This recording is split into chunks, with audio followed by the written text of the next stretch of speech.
Good morning. I just read Jeremiah chapter 44. And this chapter is another frustrating chapter to read.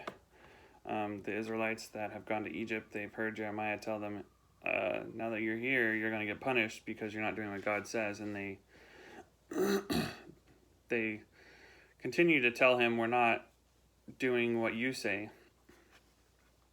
And they actually bring up an interesting argument, though. They tell Jeremiah, we were burning incense to our other gods for a long time and nothing bad happened. So we can just keep doing what we're doing and nothing's going to happen. They bring up this queen god. She's an Egyptian god thing, and they make this bread for her for some festival, and it became a big thing, like a ritual, and it's basically burning incense to a different god. And they're like, we're going to keep doing this because in the past we were fine. It's just now there's, the Babylonians came and that was a fluke, I guess. Jeremiah says, well, God is telling me that he was permitting you to do that. He was trying to be patient with you and bring you along. And I sent prophets to tell you it was wrong the whole time. And I put up with it for as long as I could. And now you're going to get punished. They've pushed the envelope too far. They've hit the side rail, and now they're out of control. So God is going to punish them. I have no doubt about that. And they just continue to flaunt it. And God says, I'm actually going to watch over you for harm and not for good now. I'm going to make sure that harm comes to you instead of making sure that no harm comes to you. And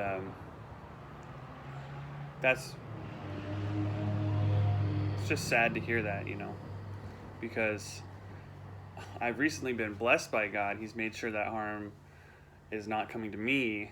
He's been caring for my needs, and I actually got blessed by someone sending me a gift to help pay for a car that was broken by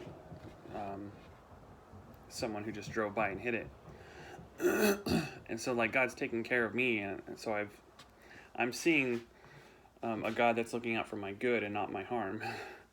And it's so moving, and I'm so thankful for him and the blessings he's giving me.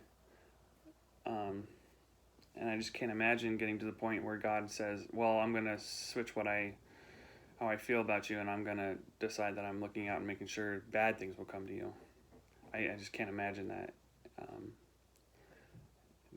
I feel like they hurt my father, don't talk about my daddy that way.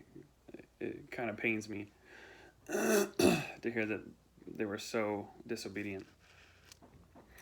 So, what I'm taking from this is to just do what God says. He sent his prophets. Listen to them. Listen to the word.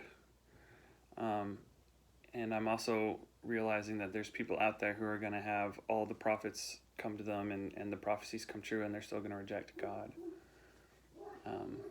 That's a rejection for God to deal with, and I believe he will deal with them.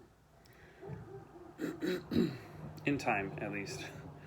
So I can be safe in my own mind knowing that he will deal with them.